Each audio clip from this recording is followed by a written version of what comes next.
Tenemos la serie del bebé delirante, porque revisando el libro de mi padre yo encontré que Rosa Mar desde la ventana espía el arca.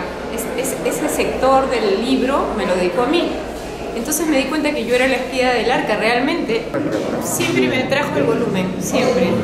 Yo estudiaba pintura, pero el volumen era algo que quería hacer en algún momento, ¿no? Y la cerámica, pues, el taller de cerámica estaba muy cerca, a donde yo pasaba para pintar, entonces siempre lo tuve pendiente, ¿no? Hasta que un día agarré el barro y ya no lo solté, pues. Claro, personajes, poesía, pintura, ¿no? Toda la familia dedicada al arte, ¿no? Sus hermanos, sus hermanas, todos con mucha sensibilidad aunque no lo desarrollaron del todo muchos de ellos, pero siempre con mucha sensibilidad. Y bueno, y la pintura de Tirsa, ¿no? Tan importante, mi tío Oscar pintor, mi tío Lorenzo pintor. Entonces era un ambiente de arte, ¿no? Era un ambiente de fantasía, de juego, de imaginación. El arca que nos trajo dejó caer sus remos. Aún no llegamos y ya nos fuimos. Arturo Corcuera.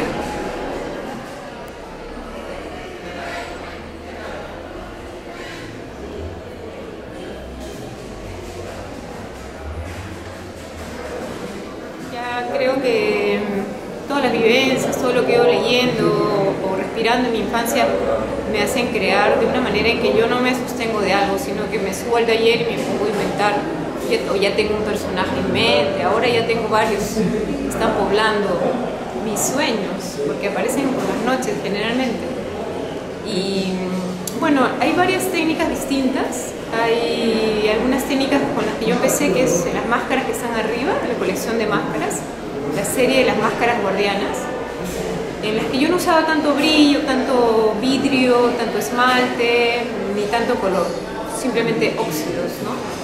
Luego he entrado ya en algunas piezas con esmaltes, otras con vidrios, con pigmentos, otras en grés, en alta temperatura, y finalmente he llegado al raku, que es una técnica en la que tú tienes un contacto directo con el fuego.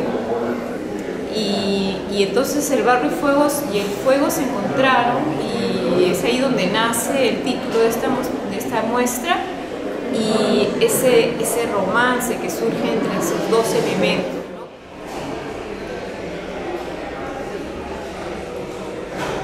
Esto del barro y el fuego también es una metáfora a nivel espiritual, a nivel técnica, interviene mucho el horno y la capacidad y la calidad de la tierra. ¿Cómo haces para designar esas calidades de manuales, ¿no? De cocción, de grados, de manejo de la mano para sacar estas expresiones? Bueno, la cerámica es infinita, ¿no? Y uno va jugando con las técnicas, las temperaturas, va aprendiendo, es un proceso lento, ¿no? Es un proceso de aprendizaje, de convivencia con el material, de convivencia con el tipo de quemas, ¿no? Hasta que llegas a entenderlo, uno demora, porque en mi caso al menos, que vengo de la pintura, ¿no? Y bueno, el fuego finalmente es el que hace el trabajo. El fuego es el que decide cómo sale en el caso de Raku, ¿no? Es que hay un proceso químico en la que la pieza se asfixia de oxígeno y es una quema de reducción que metaliza algunos esmaltes, ¿no? Y algunos óxidos y algunos pigmentos. Entonces, esa es experiencia, ¿no? En base a experiencia. En base a convivencia, en base a a experiencia de un largo trecho, ¿no?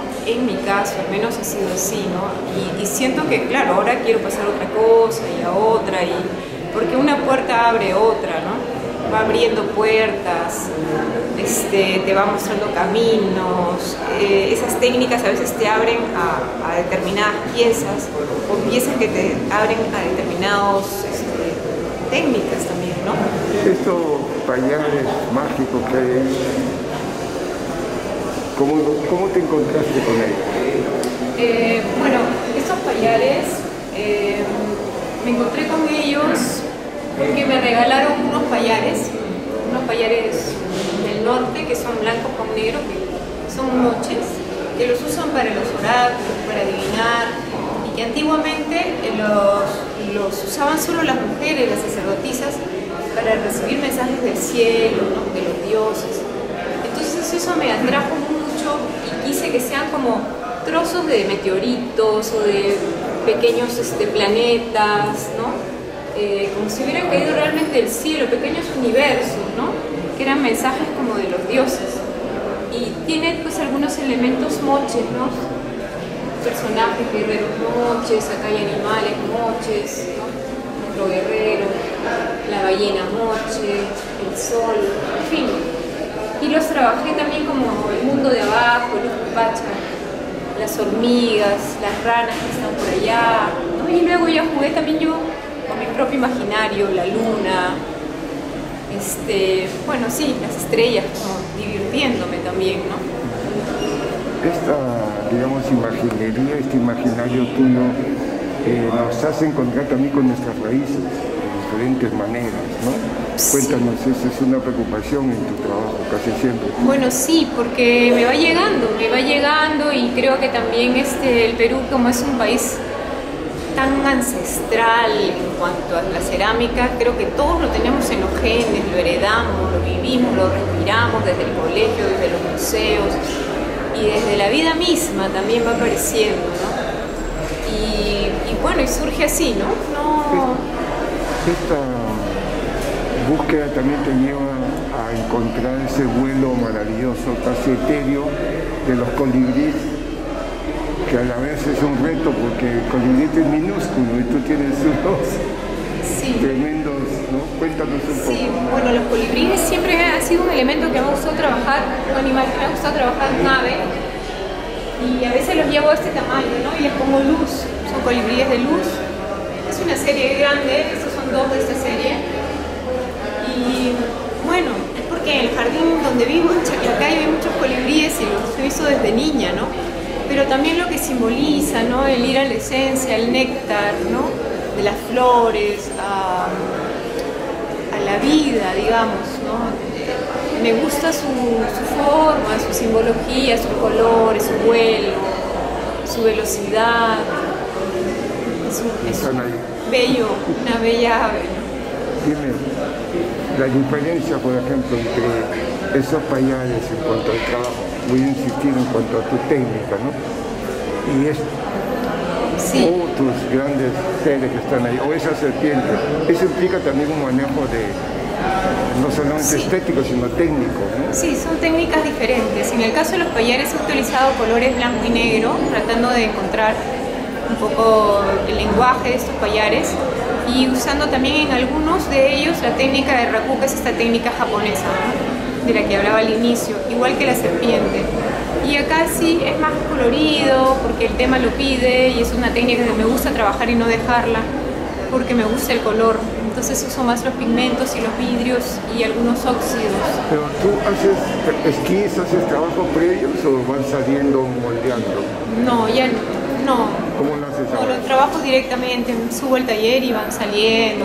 No lo pienso mucho, si lo pienso mucho no sale, ¿no? Voy haciendo como un juego, ¿no? Como cuando los niños dibujan, ¿no? Voy haciendo y me va gustando el resultado y van quedando, ¿no? Pero no hubo un boceto. Este imaginario, ¿no? Se ha creado con el tiempo, tienes como una especie de gran muestrario de seres imaginarios, míticos, ¿no?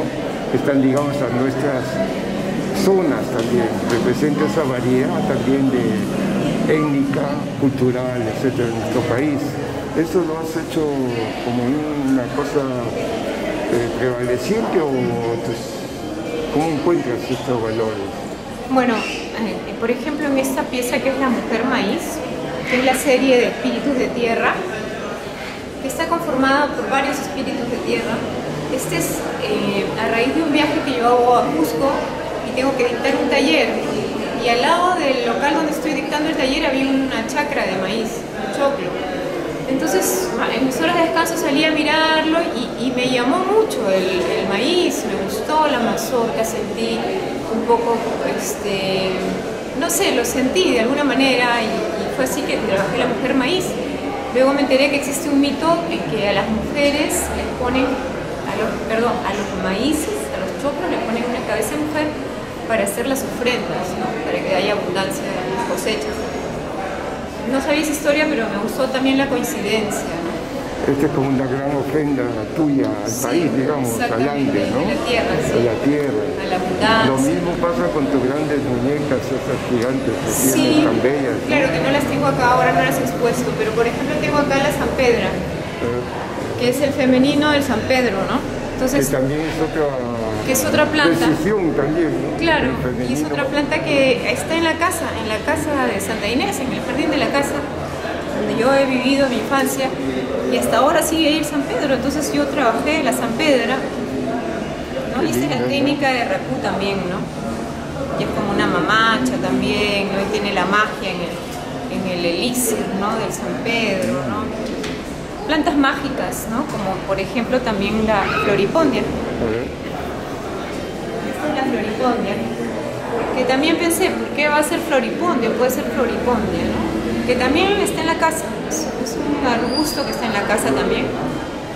Que le tienes en la casa del poeta. Santa Inés, en la casa del poeta. Arturo, con sí, exacto. Rosy y toda la familia. Sí, Arturo y Rosy. Mi papá tenía su hamaca puesta de un floripondio, entonces se ponía a leer abajo y se echaba unas siestas, pero sí mágicas. Claro, y ese jardín que cuida tanto mi madre, además, ¿no? Que por eso se mantienen todas esas plantas, esas flores, ¿no? Ahora, La guardiana del viento. Esta es de la serie de Noé Delirante, es de otra serie. Esta serie, bueno, es un ave, ¿no? Es una caracola de mar, es algo como algo más poético, ¿no? Más sugerente, un poco para que cada uno interprete o sienta. Generalmente es como cuando te pones las caracolas en el oído y hay un canto, ¿no? Entonces es un poco eso también, como un arrullo, un acalanto, como dicen en Brasil, ¿no? todo esto tiene una esencia poética muy fuerte.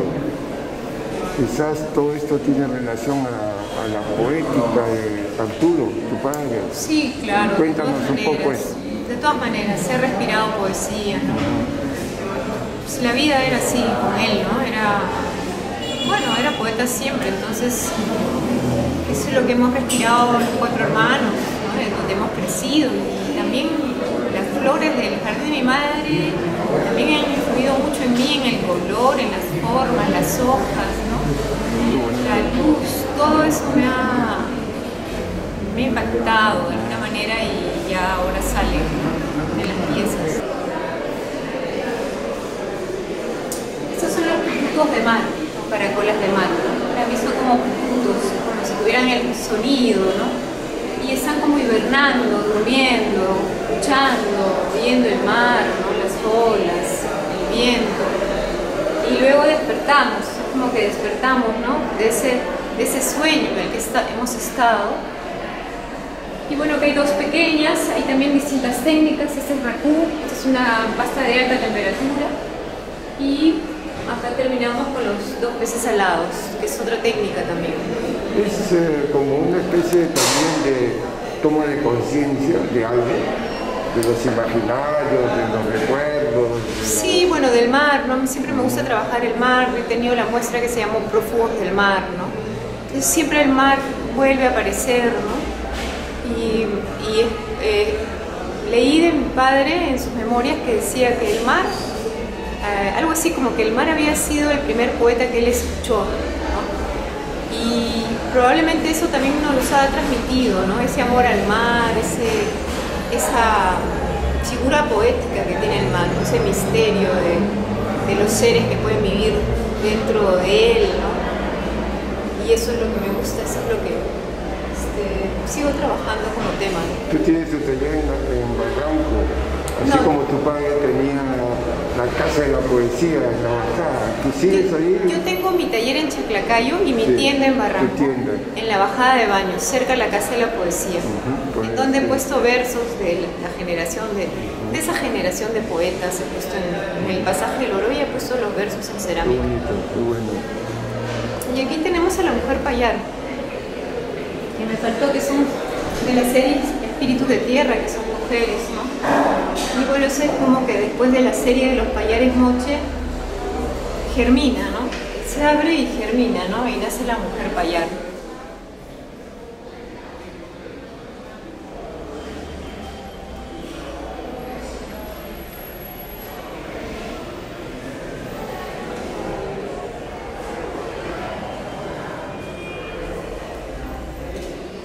Estos son los remos del arca, que tienen referencia al verso de mi papá. Y son dos remos que yo encontré en Ujama, en la playa de Ujama. Y es el remo de la luna y el remo del sol. Y es un poco el ciclo de la vida, ¿no? El sol y la luna, ¿no? El día y la noche, vida y muerte también, ¿no? Como barro y fuego también, ¿no? Somos de barro y fuego, muchas cosas son de barro y fuego, las relaciones, el trabajo. En el acto creador hay momentos de barro y hay momentos de fuego. El barro en sí es como muy sensual, de acariciar, tocar, de humedecer, ¿no? Y el fuego más bien es la pasión, a lo que hay que enfrentarse, es como una batalla. Entonces esta comunión de elementos es muy gratificante y muy interesante, ¿no? Vivirla. Y bueno, acá el sol y la luna. Luego hay la serie de Infinitas Soledades. He traído 4 piezas solamente de Infinitas Soledades, que son piezas que muchas de ellas han sido hechas en pandemia, pero que en general describe la muestra, porque cada obra, cada pieza es una soledad, es una infinita soledad. Con la pieza, con la obra, con el acto creativo, el hecho de que tenga el taller en Chaclacayo me aparta del mundo y me meto a crear únicamente, ¿no? Es muy solitario, es muy solitario, meses de soledad, años de soledad, ¿no? Eso hace asociar, digamos, con el silencio también. Claro Más que que nada, sí. a mí creo que es una búsqueda de ese silencio para poder estar Sí. contigo mismo y crear, Sí. ¿no? Cuéntanos. Hay un silencio interno y un fuego creador también, ¿no? El fuego no solamente es en el horno donde se meten las piezas, sino hay un horno interior también, donde se cuece la figura, donde se va la idea, el sueño, la imaginación, ¿no? Y cada pieza es como materializar ese tiempo en soledad, ese silencio, ¿no? Y bueno, esta es la fábula de la sirena y los colibríes. Y acá tengo también de Soledades Infinitas, La niña de los colibríes. Está dedicada a mi sobrina, la hija de mi hermana Anita. Este de Soledades Infinitas es la capa del tigre, ¿no? Es la historia es como una ilustración, la historia de una niña, mujer, que se siente como que no tiene fuerza para continuar con la vida y un día va y le roba la capa al tigre, ¿no? Y se pone la capa del tigre y sale a la vida, nunca se la devuelve más y le da como esa fortaleza, ¿no? Un poco también como los curanderos, los chamanes que se ponen pieles, ¿no? O como los indios, ¿no? Y este es también de Soledades Infinitas, son pájaros en el Sahara, que es una pieza que me inspiré a raíz de que viajé al desierto del Sahara a trabajar allá y me traje un montón de telas y luego armé un ambiente con todas las telas saharauis y siempre con esa añoranza, ¿no? de los pájaros y de la gente que vive en el desierto, ¿no?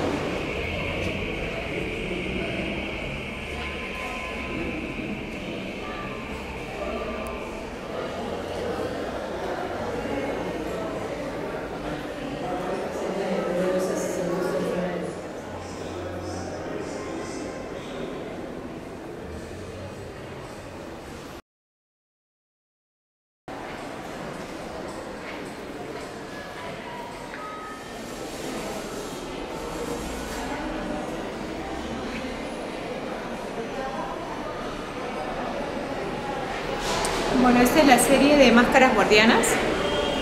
Este es el rostro del olvido, que es una pieza que le he hecho por fragmentos. Estas piezas, todas estas máscaras, yo las trabajé en el año 1995, hace 27 años.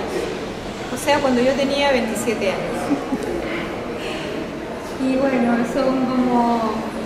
Algunas tienen títulos, son como guardianas, chamanas. Pero me contaste que tu mamá Rosy te mandó un poema de Arturo, sí, que coincidía. Cuéntame eso. Claro, cuando yo las iba a exponer ahora y le dije, mamá, voy a exponer esa colección de máscaras que hice hace años, ella me envió este poema de mi padre que se llama El poeta y las máscaras.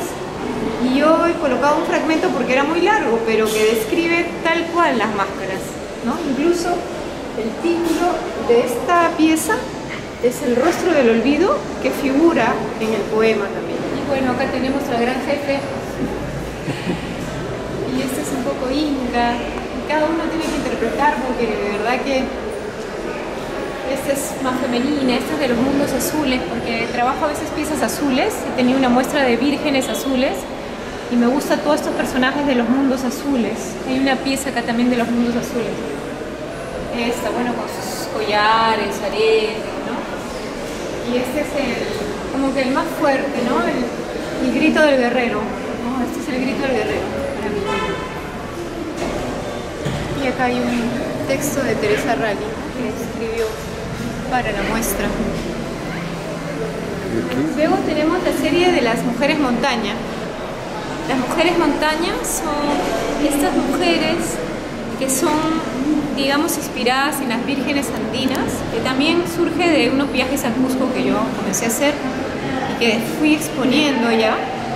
Y tuve la suerte de poder vivir en las procesiones, convivir con las vírgenes, verlas pasar y me acompañaron, y fue también como algo que me tocó. Y pensé, ¿por qué no inventar nuestras propias imágenes, nuestras propias vírgenes, ¿no?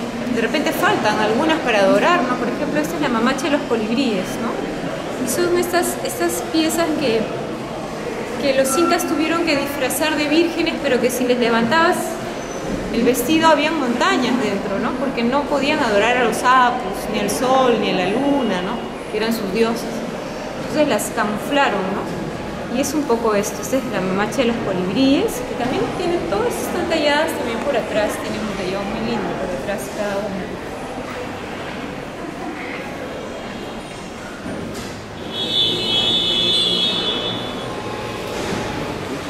Luego viene la mamacha de las rosas y el maíz. Entonces acá hago como una guagua, pero que es un maíz a la vez. Tiene sus colibríes, su luna, y acá tiene en su manta tiene sus maíces. Acá atrás tiene los maíces acá y los pájaros acá. Luego pues tiene la mamacha de los mundos azules, que es también esta pieza, que es una de las primeras de esta serie, en las que yo usaba poco vidrio, poco esmalte, ¿no? Y eran más óxidos y pigmentos puros, ¿no? Porque era lo más parecido a la tierra de color, al óleo que yo venía trabajando. Esta es la más antigua. Las demás son contemporáneas, son últimas. Esta ya es una mezcla de dos técnicas. Es primero todo quemado en mi horno con pigmentos, y luego ya lo paso al raku, hago la quema de raku. Y esta es la mamacha de las flores, que tiene un rostro como fuerte, ¿no? Y tiene 2 peces acá, ¿no? Y también las aves, peces. Esta ave tiene peces en sus alas. Es una iconografía propia la tuya, ¿no? Sí. ¿No? Sí. No está ligado a, digamos, ese sincretismo andino. No De alguna manera sí, ¿no? La luna, el sol, ¿no? Hay algunos elementos, pero me gusta crear mi propia historia, ¿no? Esta es la mamacha de la barca, que es como la mamacha del viaje. Esta yo la trabajé a raíz de una persona que me empezó a contar sobre un viaje que hizo por el lago Titicaca. Entonces la empecé a trabajar y me dio una botella de agua bendita de la Virgen de Copacabana, porque este viaje él lo hizo para ver a la Virgen de Copacabana. Y me pidió el favor de que la trabajara con agua bendita. Entonces esta pieza es especial porque fue trabajada con agua bendita. Generalmente me preguntan, ¿y qué pasta usaste? ¿Y qué esmalte usaste? ¿Y cómo fue la quema? Pero nunca me preguntan qué agua usaste, ¿no? Y bueno, en este caso, agua bendita. Por atrás también es muy linda. Y esta es como la mamacha del maíz, ¿no? Que tiene acá su mazorca de maíz, sus choclitos azules. Un poco también trae de los mundos azules, ¿no? Y acá tiene una pareja haciendo la danza de la vida, ¿no? Como en la trilla, como cuando cosechan, ¿no? La danza de la vida. Algunas siempre tienen alas, otras no. Esta es una pasta de alta temperatura, es un grés. Y esta es una pieza que la trabajé en Cusco. Y es la mamacha del camino o del Capacñán.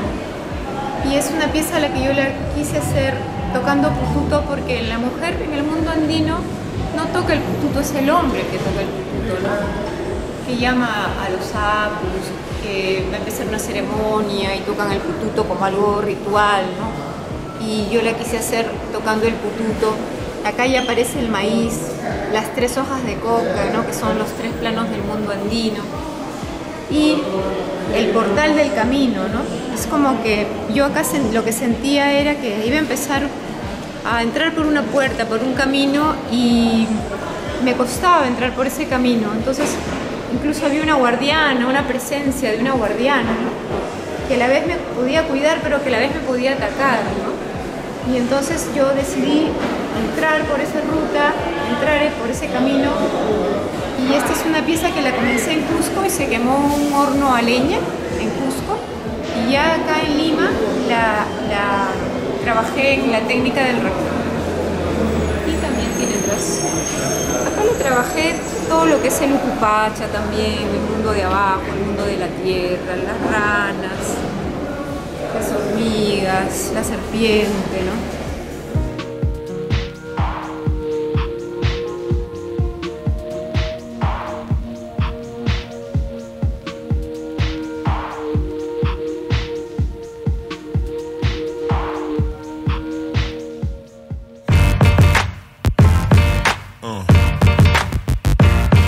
Yeah.